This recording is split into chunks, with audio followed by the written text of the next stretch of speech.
Hello, you are watching Shalom World News. I'm Marina Grosu from Washington, D.C. Here are the latest headlines from around the world. Speaking at his weekly general audience in the Vatican, Pope Francis appealed for peace in the Holy Land and shared his concern for the humanitarian situation in Gaza. The Holy Father called on all parties to lay down their weapons and urged Christians to pray and fast on Friday, October 27th for peace. Meanwhile, church leaders have decried attacks on hospitals and civilians while highlighting the need for peace, humanitarian aid, and de-escalation of violence.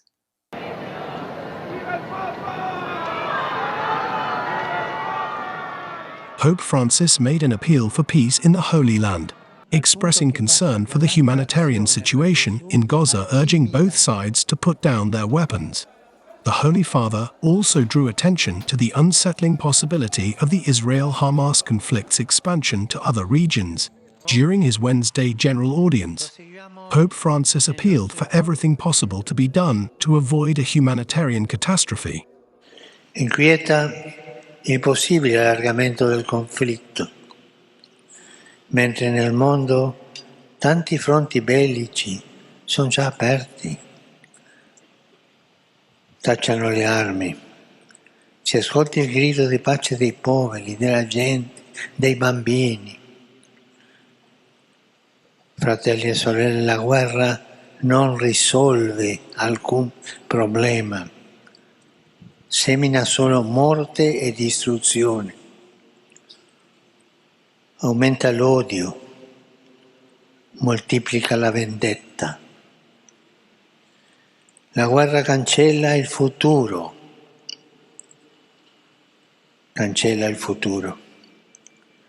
Esorto i credenti a prendere in questo conflitto una sola parte, quella della pace. Ma non a parole, ma con la preghiera, con la dedizione totale. He also urged everyone to participate in a day of prayer, fasting, and penance for peace on Friday, October 27.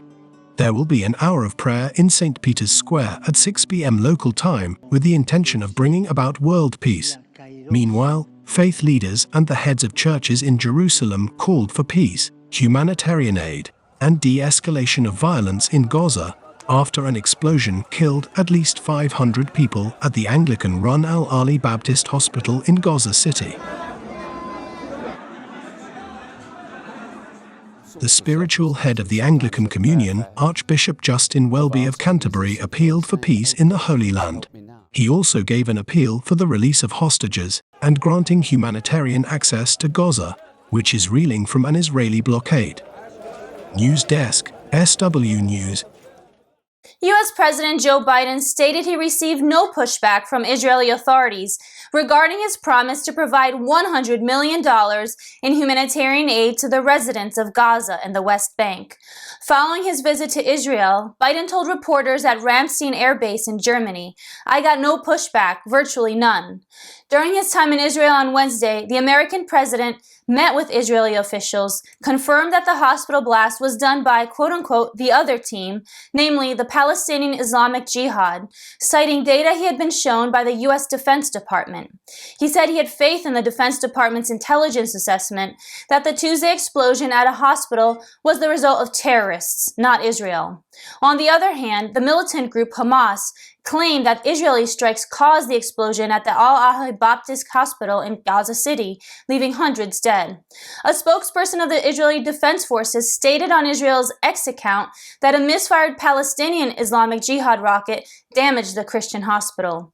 Meanwhile, British Prime Minister Rishi Sunak arrived in Israel on Thursday to hold talks with leaders regarding the ongoing conflict. The Holy See's permanent observer to the United Nations has said that in spite of the dark clouds of conflict, there is space for hope that progress in nuclear disarmament can be achieved. Archbishop Caccia was speaking at the First Committee of the UN's 78th General Assembly in New York on October 17th. He lamented that the international community has collectively moved in the wrong direction, discarding important treaties on arms control, disarmament, and transparency.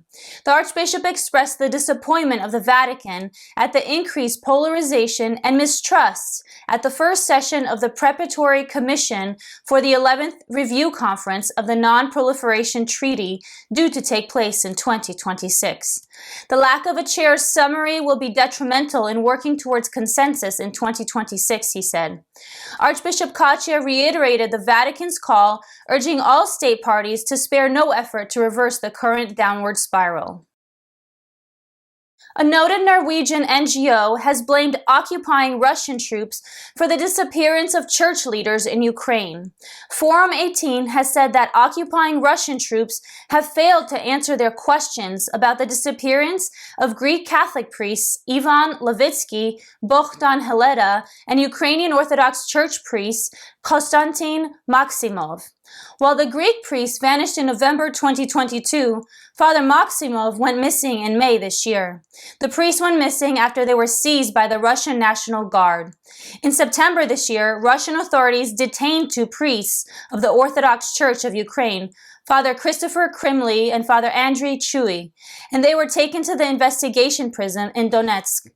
Russia's RIA Novosti News agency announced on October 3rd that a Russian-controlled court fined both priests and they were likely to face deportation.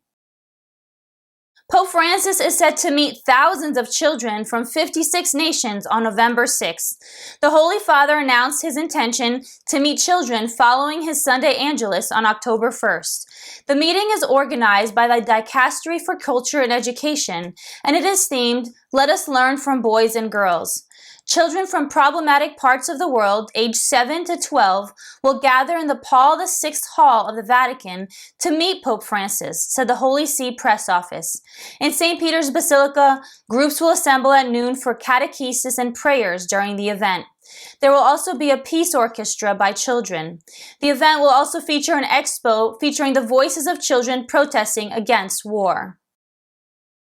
As the October 4th through the 29th Assembly of the Vatican Synod on Synodality progresses, delegates have now shifted their focus to key issues that demand attention. These issues include power decentralization, laity accountability, and the need for actual reforms inside the institutional church. Renowned Italian scholar Father Dario Vitali has expressed concern that the church requires a full evaluation, embracing not just its organizational structure, but also its basic core, all through the lens of the Synod. This move to a synodal approach, according to Father Vitali, will not be possible unless there is a majority consensus acknowledging the church's inherent synodality. A United Nations Special Rapporteur on the situation of human rights defenders has urged Chinese authorities to release a detained human rights activist. Special Rapporteur Mary Lawler said the Chinese authorities could no longer disregard the growing demands for the release of Guo Feixiong, whose health is in decline in prison. Lawler recently said that Feixiong is in critical condition and was in need of urgent intervention.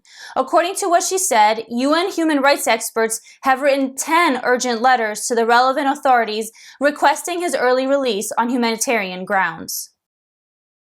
The United Nations World Food Program, or WFP, has urgently appealed for $19 million in funds to address the pressing needs of Afghan nations impacted by a sequence of catastrophic earthquakes and subsequent aftershocks in Herat province just over a week ago. In the aftermath of the powerful 6.3 magnitude earthquake, 2,000 individuals were reported dead as per data provided by the Taliban authorities. Deputy Country Director of WFP, Ana Maria Saljuana, has reiterated the organization's unwavering dedication to aiding survivors of the ongoing catastrophe in Afghanistan. Saljuana has emphasized the pressing requirement for additional funds. She highlighted that the WFP is compelled to reallocate resources from an already severely underfunded program to provide crucial food assistance. Hundreds of pro-Hamas and pro-Palestinian protesters crowded the Cannon Rotunda inside Capitol Hill in Washington, D.C. on Wednesday, calling for an end to the conflict between Israel and Hamas. Capitol Police said that over 300 demonstrators were arrested in the protests. The U.S. Capitol Police cleared the gathering after stating that protests are not permitted within congressional facilities. They said protesters would be prosecuted for unauthorized assembly inside a House office structure. A big group could be seen yelling, "Ceasefire now," and pleading with Congress to urge an end to the war. Thousands of Catholic children gathered in their schools, parish churches, and homes to participate in the global 1 Million Children Praying the Rosary campaign. The spiritual incentive was organized by the Pontifical Foundation Aid to the Church in Need. Peace and unity were the primary prayer intentions of this year's Rosary campaign. Archbishop Socrates Villegas of Lingayen, Dagupan in the Philippines released a video message stating that when all the children of God pray the Rosary together, it is music to the ears of God. The partners for this year's campaign included the Fatima Shrine in Portugal, the World Apostolate of Fatima, and the Pope's Worldwide Prayer Network. Officials of the Franciscan University of Steubenville in the U.S.